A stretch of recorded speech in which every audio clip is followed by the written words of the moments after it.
Hello, everyone, and welcome to the Raptor Queens podcast, the first ever all-woman podcast covering the Toronto Raptors. My name is Sarah Khalil, and I am here with my other Queen of the North, Allison Hope. Allison, how are you today? Hi, everything's good, notwithstanding 5 centimeters of snow here in Chatham, Ontario. You wouldn't know it's spring. Oh, that's so sad. Sorry to hear that.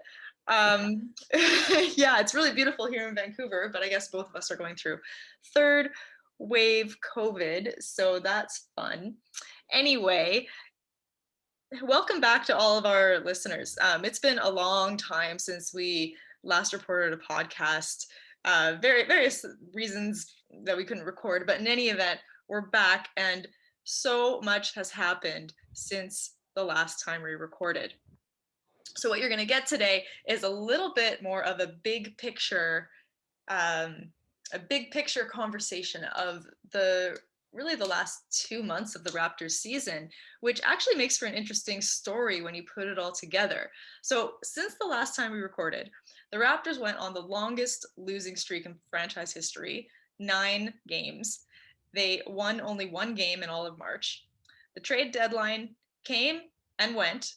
The Raptors did not trade Kyle Lowry, which nearly everyone thought was going to happen, but they did trade Norman Powell to Portland, which maybe wasn't surprising, but I think a lot of people seemed to be surprised by how much it hurt to see him go.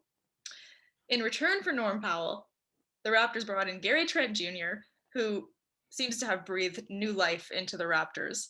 And they brought in Rodney Hood, and he had some size on the wing. Patrick McCaw got waived. Then the Raptors signed power forward Freddie Gillespie and center Kem Birch to 10-day contracts. Aaron Baines hasn't seen a single minute since that happened. Suddenly, the Raptors have won 4 of 5 games, and that has irritated all of the fans who were in favor of tanking for a draft pick. Yuta Watanabe, his two-way contract was converted to a standard contract, which is obviously huge news for him. And never mind that during that time, the Raptors roster had been depleted to as low as 8 players for a game due to injuries and COVID-19, including a period of games where 3 starters, Nick Nurse, and 5 assistant coaches were out due to health and safety protocols. So that's obviously a lot of things to happen to a team. Notwithstanding all of that, for the first time this season, the Raptors, at least to me, seem happy and cohesive. Allison, what do you think of the team's transformation over the past 8 weeks? I must say that the 9 game losing streak was a real low that was reminiscent of our very bad years, say in 2005, 2009. It was just a slog. And I mean, we were winning 22 games at one point during those years. And I think like the very low point was the season sweep by the Pistons. And the Pistons are like in a race to the bottom. So the fact that we lost the season series to them, although they have some nice young players, that was definitely the low for me. I will admit, I do miss Norm Powell. I'm happy to see him in a good landing spot in Portland. I think if I kind of expected that they would kind of go on a bit of a streak themselves. I think they've lost a couple of their last 5. I know Norm had a really good game, and the Rip City fans were very happy with him at first, and there was a lot of love between the Toronto fan base and the Portland fan base. Um, I hope they go deep. I wish good things for Norm. As far as the return, I'm pretty happy with Gary Trent Jr. and I kind of looked into his background, and I see at one point he was rated as one of the top 5 high school prospects in the country at the time that he was drafted. So he was kind of expected to go high, like in the first round, and he didn't go until the second, which was a bit of a surprise. And Sacramento picked him and then traded him to Portland. I kind of looked at his minutes. He didn't play much the first year, and they actually sent him down to the G League at one point. And I kind of looked at his averages, and he was averaging maybe about 20 minutes a game. His numbers were decent, but then when you consider that he was playing behind one of the premier backcourts in the league and playing behind Rodney Hood And there was another, I can't think of who. Oh, Trevor Ariza at one point was with Portland, so he was playing behind those guys, so wasn't getting a lot of minutes. And it was interesting to hear his comments about how welcome he felt in Toronto.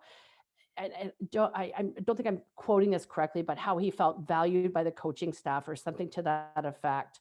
So it makes you think that he kind of felt left out of the development pipeline in Portland. I'm really excited to see him paired up with Malachi Flynn, like with Gary Trent as the shooting guard. I think that's going to be a really fun combination. I think one of the turnarounds too is actually having someone at the center spot. It can't be understated. We essentially played 4-on-5 for the first 50 games of the year. And I don't mean to disparage Aaron Baines. I think COVID had a dramatic impact on him. He is not the player that we saw in Phoenix and Boston. So I'm sure this experiment did not pan out the way Messiah and Bobby thought it would. Um, the other center that they waived, I'm drawing a blank on his name. He went to Washington. They released him and he Alex went to Len. Washington. Yeah. I, I honestly didn't think he was that bad in the preseason. But just between he and Baines, like we just had this huge hole at center. I was super excited to see them get Cam Birch. I've always liked him and I've heard very good things about him, but he was kind of left behind in Orlando. Very nice stay at home defender. And I think I've been surprised by the flashes of offense that I've seen by him. He has a very nice touch. And I don't know what his 3-point volume was. I suspect it was low, but the fact that he even has like a 3-point shot and quite mobile, like frankly, we have not been accustomed to seeing a mobile center and a center that could actually handle the ball. And as far as Gillespie, that was a nice pickup. Um, he he sets really nice wide screens, and that guy has hustle. Like I saw him, dive out of bounds for a ball. And granted, he was on a 10-day and he's trying to earn his way. So sure. But I mean, some very nice signs from him. So I think that position still needs to be shored up in the off season. But we're gonna put together some wins now. Now that we're playing 5-on-5 ball. So actually, I think we have a lot to talk about here, Sarah. Oh my gosh, no kidding. I don't even know where to start. Okay, so yes, I agree. Just the simple fact that we now have a competent center or an NBA level center is really working for the Raptors. It's a miracle, right? Like playing 5-on-5, as you said. Um, we've already heard my thoughts on Baines, so I don't think I need to go there. But yeah, I'm quite grateful that a move was made. Um, Gary Trent Jr. has been really fun to watch. One of the things I really appreciate about him is his ability to create shots off the dribble. And like he's really a shot creator, and I feel like he's adding an element of offense to the team that um, was missing. So, and in particular, mid-range jumper, he's just able to actually generate these shots. So where Norm was an effective driver and really efficient on the catch and shoot, we're getting both of those skills from Gary Trent Jr. plus the addition of a shot creator. So that's been fun to watch. Yeah, he doesn't attack the rim like Norm, but I do notice that he has a nice little floater or like sort of like a drop shot when he's faced with length in the paint. And I suspect that's a really hard shot to make. So, and I always wonder, Fred didn't seem to develop that part of his game. I mean, he very much goes for the drive. So it's good to see that there's options when he's met in the paint. Yeah, definitely. Um, I, I also echo your comments that he seems to have very good chemistry with Malachi Flynn, and it's been nice to see Malachi get some minutes. Um, and really, what I've noticed about him is when he's the sole point guard on the floor, he's really confident and he makes some very good decisions, which I love to see. When he's on the floor with Kyle or Fred, I think he defers to them quite a bit. And I mean, that's fair. He's a rookie and they're, seasoned champions. So I get that. And it's really nice to see the decision making that he is capable of so early in his career.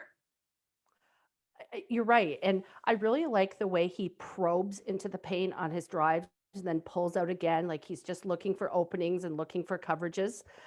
Um, he really impresses me on defense. He has the ability to move very well side to side, and he keeps the ball handler in front of him.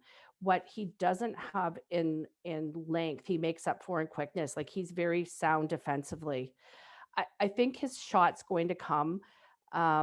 He was quite good from outside in the preseason. And I really think this is another thing that's affected the Raptors, one of the long list of many things. If we had our team, our 905 team, and he was on the taxi squad and he played for the 905 in the daytime and then went up and played for the Raptors in the evening, he'd be getting a lot of reps in and a lot of familiarity with the system. The Raptors have been hurt in so many ways by the pandemic, and this is yet another way. Yeah, that's true. Um, it's been notwithstanding all of that, to me, like as I mentioned just right at the beginning here, that it seemed like the Raptors are actually happy over the last couple of games. To me, like almost since the trade deadline. Um, and I don't know if it was just that things felt stale, but or maybe maybe after OG and Fred and Siakam, maybe after they came back from COVID-19, they all just realized, you know what, this season is just a weird season. We're going to play and we're going to be professional, but we're just not going to take ourselves so seriously. We're just going to let this be the season that it is. And to me, it seems like they let go and their chemistry coalesced after that. And now there seems to be a lot more ease between them and um, just general joy while playing on the court. I don't know if you've noticed that. It's how it seems to me. And I'm sure that it doesn't hurt that they've won 4 of the last 5 games. But even in those games, I mean, you think about who was not playing because of injuries, which is a large part of their starting Injuries. in injuries slash rest or whatever it is. Um, and it's just we just get to watch these young guys develop and play, and they all seem happier for it. Yeah, the bench has been really fun to watch the last few games. Like, they're having a ball over there. I think, though, with respect to the trade deadline, there had to be an immense amount of tension. Especially I watched the open gym episode when the team was saying goodbye to Norm and to Terrence Davis and to Matt Thomas. And it was absolutely just heartbreaking when you saw it, Norm hugging Jamamala. Like, it was tear inducing. So, and with all the rumors swirling around Kyle, and I'm honestly surprised he wasn't traded. But as the hashtag goes, in Masai we trust. So I think in that game, they played against I think it was Denver, right? And they came out and beat the Nuggets. Like, that was a great game, and it was sort of like a denouement after the trade deadline, and maybe the tension was gone. The team got quite a bit younger now, and maybe that's a little bit of the vibe. I don't know, but yeah, it's a lot of fun watching them. And I'm sure we'll get into the tank versus no tank after. I definitely have opinions on that. Yeah, we can get into that in a minute. Before we do, I am curious. I've heard people muse about this and had some conversations. Do you think that, I mean, it was almost like emotionally a goodbye to Kyle at the trade deadline, I think, for a lot of fans and possibly even for the team. Does this still feel like Kyle's team to you? Oh, that's a good question. And, before I answer that, I'll say it also felt like we were delaying the inevitable. I do believe he moves on this summer, whether it's a sign and trade. Um, I think he's as good as gone. Does it still feel like Kyle's team? No, I think there's maybe a transition in progress. It's, I guess it's one of those tangible things. Um, I think they still see him as a leader, maybe the emotional leader. Um, but is it his team anymore? Um, I don't think so. I'm curious, what do you think? Well, it leaves me with the question, if it's not Kyle's team, whose team is it? And the only answer I can think of is Nick Nurse's, because I don't think Mm. it's ready yet either. Like, I don't think it can be until next season or something. Like if it's not Kyle's team, whose team is it?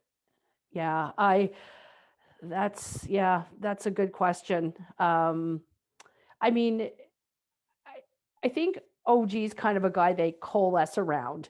I mean, I think everybody loves OG. He's such a funny guy, but I don't think he's a leader. Pascal has been, somewhat inconsistent. I think his kind of trajectory is back on track though. Um, Notwithstanding the benching back in, what was it, January. And then there was some rumor about heated words between he and Nick Nurse also. So, I mean, the guy wants to win, whatever. I don't see him as the leader. Fred is a leader in some ways. Um, yeah, that's a really hard question. I not sure how to answer that. Yeah. So I think where that leaves me, just to answer my own question, is I do still think that this is Kyle's team. I still think he's the beating heart of the team. And that at least goes until the end of this season, right? The fact that he wasn't traded, and even the reasons for not trading him, which was effectively y'all didn't offer what he's actually worth, which means you don't know how much he's worth, tells me that the Raptors know how much he's worth. So at least for this season, he's still the heart. Um, So I what think that makes us hope that Miami and Philly crash and burn in the playoffs for their recalcitrance and not making the move. That's right. But that said, here we are, 8 weeks, or sorry, however many weeks after the trade deadline, and uh, due to the lingering toe infection, Kyle has sat a lot of games, and so I think we are really witnessing this mentoring from him to Fred and him to Malachi, uh, as a turning the team over type of transition. I think that's what we're watching. And if you see the pictures of Kyle and Malachi on the sideline, I mean, there were some pictures that made the rounds and they're kind of laughing and joking. And it kind of looks like, a mentoring role, like a leadership role, like almost a father-like role to me. I mean, that was kind of nice to see. Absolutely. And I think that this, I mean, I'm very curious to see what will happen in the off season. It seems to me that the way the trade deadline went down, the Raptors are actually just going to have some options next year at the point guard position, including possibly an option to re-sign Kyle, which would be, again, we just spoke about the transition role, so I don't know what that would mean. Potentially it could mean coming off the bench. I'm not sure. But then we've got Kyle, Fred, and Malachi all in a point guard position. What are your thoughts on that? Yeah, I'm pretty well, who knows, right? But I'm pretty confident that Kyle's going to want to move on because he would have to take substantially less money to stay with the Raptors if they want to sign a premier free agent. So, I mean, I'm thinking, and I'm no cap expert by any means, but I'm thinking somewhere in the order of $10 million. I think his value on the market, teams would be willing to sign him for way more than $10 million. And if he wants to add another Ferrari to his collection, I think he may take his talents elsewhere. And frankly, he'll want to buttress his legacy. And if he could go somewhere else and end up in the NBA Finals, to me, he's a lock for the Hall of Fame, but that would just, settle the naysayers, right? Because if he ends up winning a championship somewhere else, yeah, Hall of Fame first ballot. Okay, interesting. And what do you think about, I guess here's what I'm thinking in the back of my mind, and maybe it's a recency bias and just, I don't know. I could be totally wrong about this. It seems to be like Malachi is better in the point guard position than Fred. Uh, Fred as a shooting guard, at least with the roster that we're seeing develop.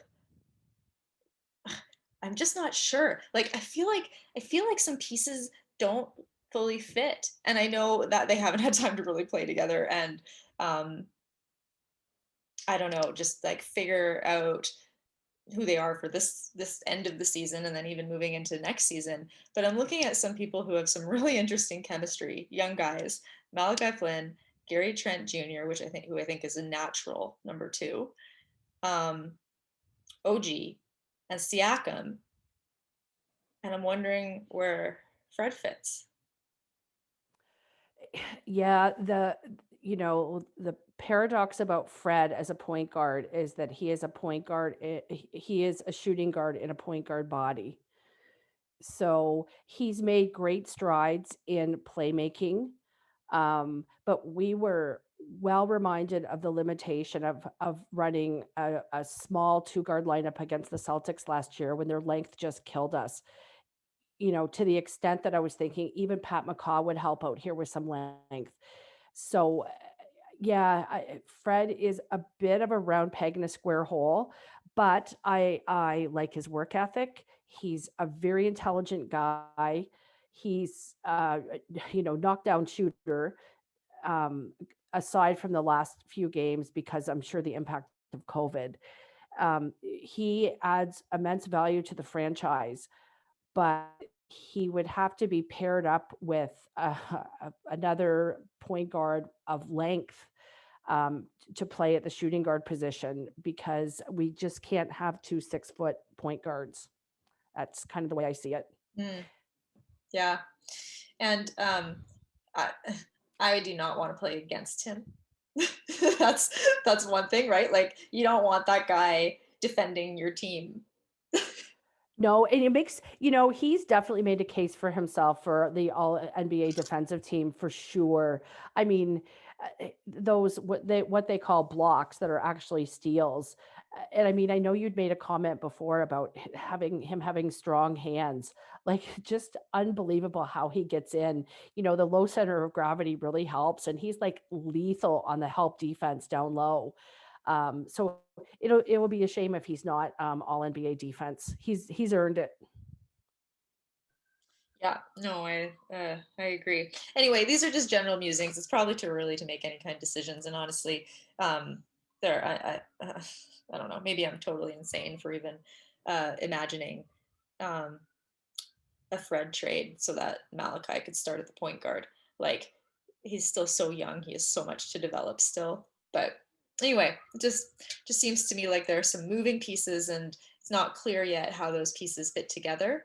And obviously, there's a whole other off season before we're really going to be looking at, the new uh, the new Raptors roster. But do you remember me saying, Sarah, that I could see, Masai and Bobby moving Fred at some point? I mean, they did the right thing. They locked him up. They, assigned value to him. We value this in a franchise, but he would also be valuable in other places. So I don't know if you remember me saying that, but that wouldn't surprise me a bit if he ended up traded at some point. Hmm. All right. Well, I guess we'll see. We'll see what happens. Okay. Before we move into our conversation about tank versus playoffs, how do you feel about Yuta Watanabe getting a standard contract? I think that's fabulous. And we have a few followers from Japan on our Twitter account, and Utah is a very hot subject over there. And I think we were saying before about his jersey being the number one selling NBA jersey in Japan. So, um, yeah, it's great to see. And I don't know if you were able to see the interview with Gary Trent, and it kind of said a lot about his character. They asked him kind of about his new teammates, and they asked him about Utah, and he said, "Oh, I had heard of him, and I wasn't sure what his name was, Utah." And he said, and I asked him, "How do you pronounce your name?" And he said, from now on, I'm going to call him Utah." So I thought that kind of said all kinds of good things. Utah is he's very fast and he has a very good work ethic. And I was happy to see him with that career night because the one criticism of him would be that he doesn't look for his shot enough. He is generous to a fault with the ball. But he has like one speed, he's got a heck of a motor. So yeah, I'm like really happy for him. Not sure what the future's gonna be. He's gonna have to develop more. He's gonna have to become a willing shooter. It looks like he has the mechanics. He definitely hustles on the boards. This is someone with the kind of work ethic we want. So I was thrilled.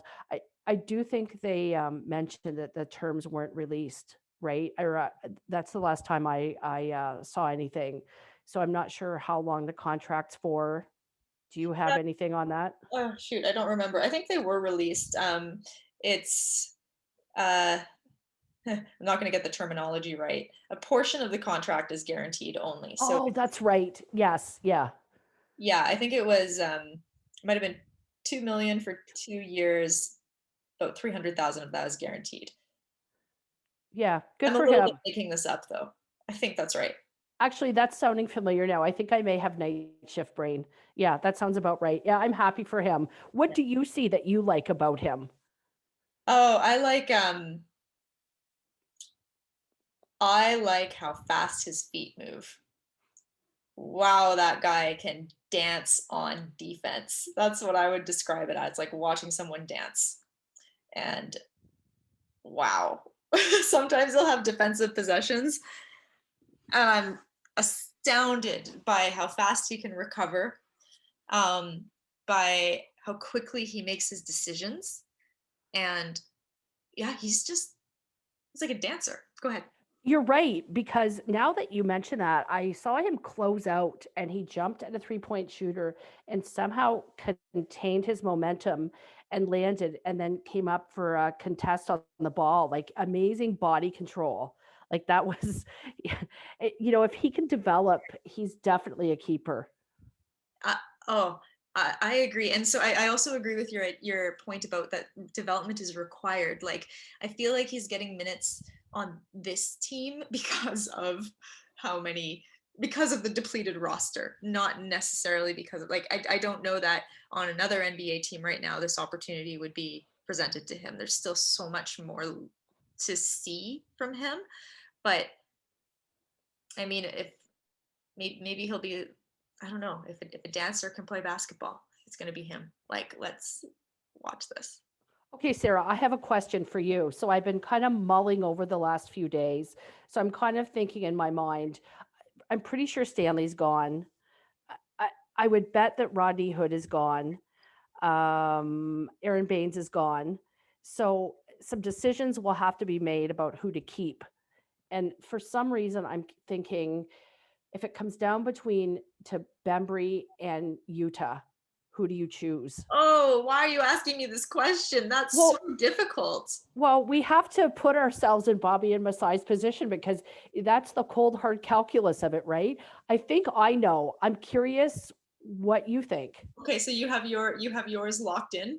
Well, so granted, they play two different positions. So, assuming there's some redundancy at each position, and it comes down to those two, who do you keep? Oh, okay. Ugh, hold on. Before I answer, I haven't talked about Bembry yet, and I'd like to really quickly. What I think Okay. Bembry brings is a really unique skill set for court positioning and where he is on the floor at any given time is just the right place. And particularly on offense, he can move to these open spaces. And the other Raptors can, but there's a way that he does it that I find really unique. And I don't think it's being replicated by any other person on the team. So, but I still don't know how all these pieces fit together. If I just had to go by instinct, I'd sign Utah. So if I had to pick, I would pick Bembry. And now he's been ice cold from outside. I want to say he's hit something like 1 of 19 of his last 3-point attempts, but he's got nice length. He defends very well. And he's a really good playmaker. That I don't think Utah's ever going to have. He can make the pass, but I don't know if he's gonna make the play that Bembry makes. So, yeah, that's that's a hard question though, but I'd have to pick Bembry. I feel like it's going to come down to what the Raptors actually need. Yeah, yes, for sure. Oh, that's an interesting question.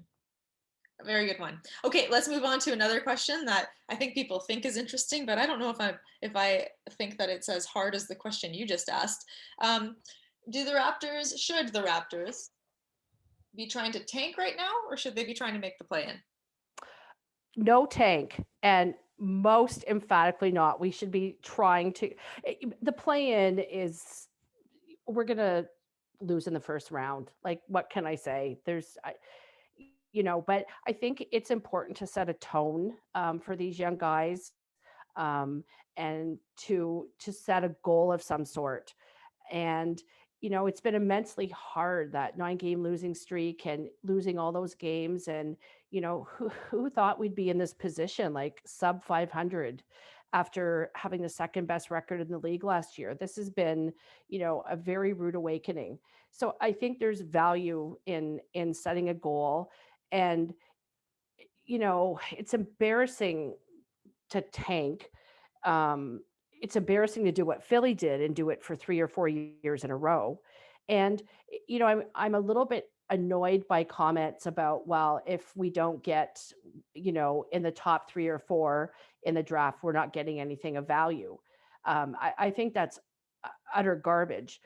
Um, we know Cunningham, Suggs, like, sure, they're great and they're going to be great from day one. There'll be no development curve for them. But when you look back, and I looked back over the last 20 years of players picked in the second round. And I mean, at our position right now, I think we're in eighth. So we would most likely, in the worst case scenario, get the eighth pick. You're still going to get someone of value there. There might be a bit of a developmental curve. But I mean, just looking at these names that were picked in the second round, like past number 30, Kyle Korver, Lou Williams, PJ Tucker, Paul Millsap, Mark Gasol, Pat Beverly, Draymond Green, Chris Middleton, Joe Harris, Spencer Dinwiddie, Nikola Jokic.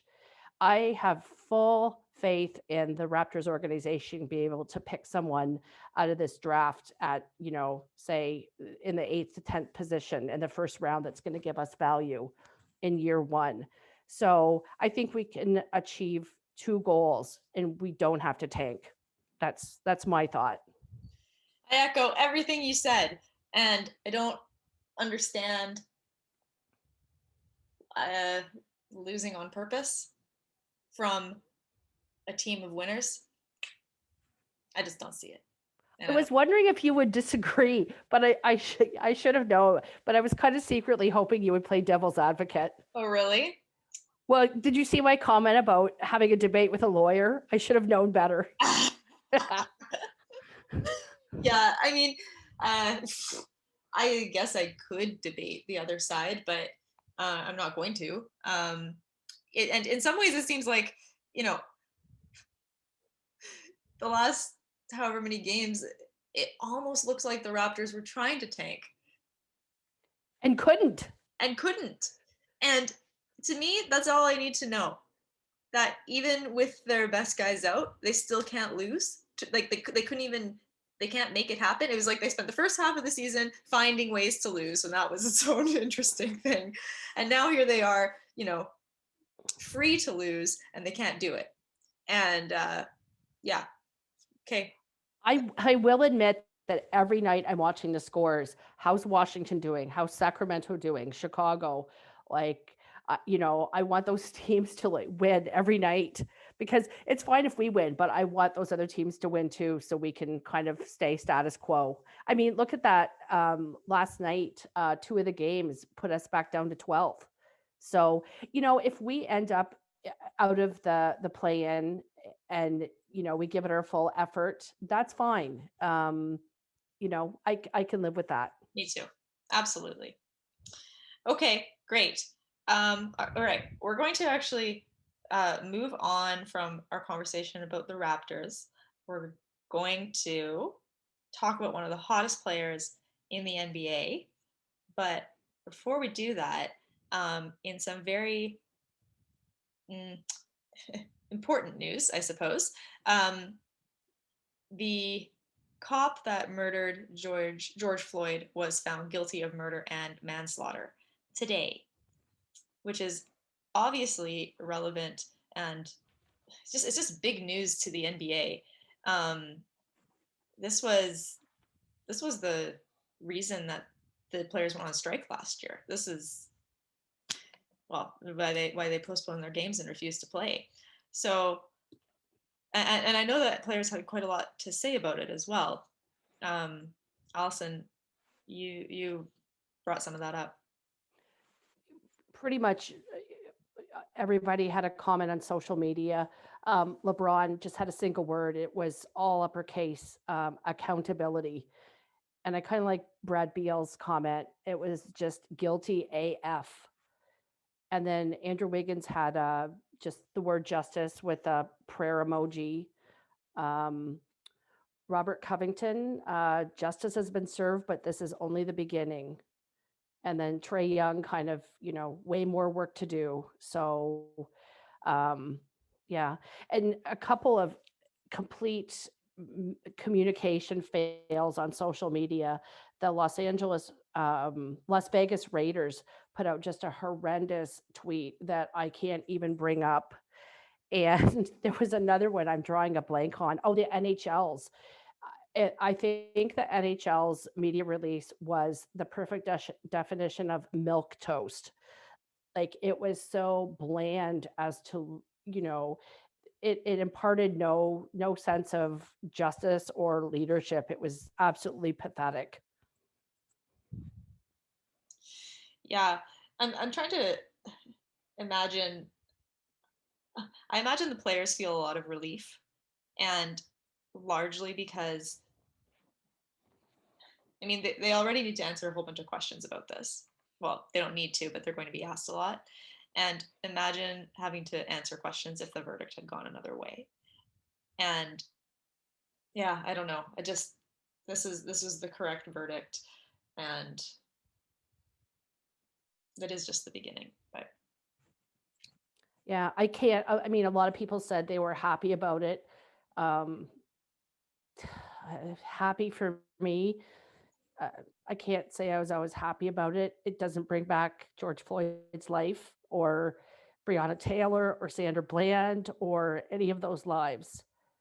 Like, someone had made a comment, actually, I think we posted it from our Twitter account. This is just a teaspoon out of the ocean. It's all it is. and an important teaspoon nonetheless. Yeah. All right. So And while that was going on, there was another Black person murdered in Columbus, Ohio, either a 15 or 16-year-old girl. So, yeah, still things to do. Okay. So on that somber note, we will now move into a different discussion. And the discussion is about Steph Curry, who just scored his 11th straight 30-point game and is absolutely on fire. Just taking things. Everyone who's had a bad thing to say about Steph Curry not being good if he's not on a super team, eat their words. What do you think about Steph Curry? He's one of my favorite players, and I've said that many times. I did watch the game last night. That was just a fabulous game. He just lit it up, and there's this feeling of inevitability when he pulls up between the logo and the three-point line, and even though he's well defended, and, that shot is just it's beautiful. And I always have this debate with my friend Alif. He finds, like, a dunk to him that is quintessential basketball. Like, yeah, I like dunking, it's emphatic, it, like, puts the point on a game, but to me, like, shooting like that, that's just utterly beautiful. And, like, Steph has a really good, persona, like, you know his wife's fun, his kids are fun, his dad is part of Raptors lore. I mean, in fact, he's part of Raptors lore because he grew up at the Air Canada Center. So, I mean, I don't know. I don't know how anyone could not love him. It is just kind of unfortunate about Clay Thompson. I mean, it's unfortunate about a lot of injuries, but I mean, just think where they could have been this year. Um, yeah, I'm happy for Steph. I really like him. Me too. I read a great article about, and I don't know, maybe you sent it to me, and it was about, I think it was an interview with a shooting coach getting into the minutia of coaching Steph Curry's shot.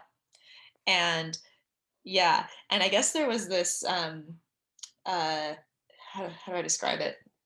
It's a while since I read the article, but there was some tape that was sent over to the shooting coach, and the shooting coach texted Steph and said, "Stop shooting. I'll be there in 24 hours," or something like that, because they noticed this particular mechanic, like where his elbow was, or how the ball was rolling off his finger, like this really small thing. They said, we have to get over there and correct this so that you stop practicing this way. And yeah, so they get there, they make these minor adjustments, and it's so fascinating because in some ways it seems like this is just automatic for him to just shoot this way, but apparently the way the adjustments work, I mean, this just depends on, how's your hamstring today, and or are you where are you bearing weight on any given day, if your wrist is tight, how are we going to deal with that? And so there's this constant adjustment to what Steph Curry's body is doing now, as he ages and as he keeps playing, and he doesn't have the same body that he did 5 years ago, and so they have to keep adjusting his shot and practicing it over time. Anyway, I just thought it was such a fascinating article, and clearly whatever he's doing um, is working. The guy can just the net is huge for him, but really cool article. And his kind of game will age very well. I mean, he's not a slasher so much like John Wall, and you can really see how the speed has come off of John Wall, like with his injuries and with age. Steph isn't quite that kind of player. He plays more on the outside, and it's been said, a zillion times, like he literally changed basketball. When you look at the volume of 3-point shots, 25 years ago and look at the volume of three-point shots now. I mean, he made, the impossible possible. And I mean, and when you watch Dame Lillard, like it's just, it to me, that's such a fun part of the game. Like, especially that, I think it was was it 3 years ago when Dame hit that shot over Paul George, which I thought was quite rich. And Paul George had the nerve to say that was a bad shot. I mean, it's amazing they can hit those shots from so far away. I love that. Yeah, I know. It used to just be that last, end of quarter fluke shot, and that was the only time you'd see shots like that attempted. And now it's a regular part of some players' games, and you have to plan for it and defend it, probably by signing Fred VanVleet to play a box and one. So, For sure. I mean, I am kind of curious. I would love to watch um, Fred go up against Steph like in a game tomorrow. I'd want to see. I'd want to see how that played out. I don't think Fred has his legs yet, though. Let's defer that a bit. Okay, yeah. That's fair. That's fair. Those games against Brooklyn. Apparently, James Harden has tweaked his hamstring again, allegedly. Although I'm wondering if all of these injuries, these maybe minor injuries, are tacked on with a bit of load management. So I think we win one of two against Brooklyn, and I think we beat the Knicks. Oh boy, this is looking like a 3-1, and we're going to beat Cleveland. Interesting. Okay, I definitely think we beat Cleveland.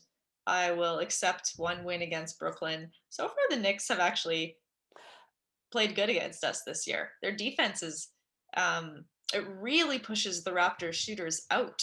And it's hard for the Raptors to set up their offense against them for some bizarre reason.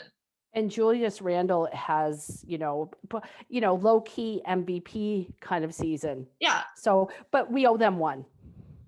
Okay, that's how basketball works. And assuming we have a full complement too, right? Like I'm proceeding on that assumption.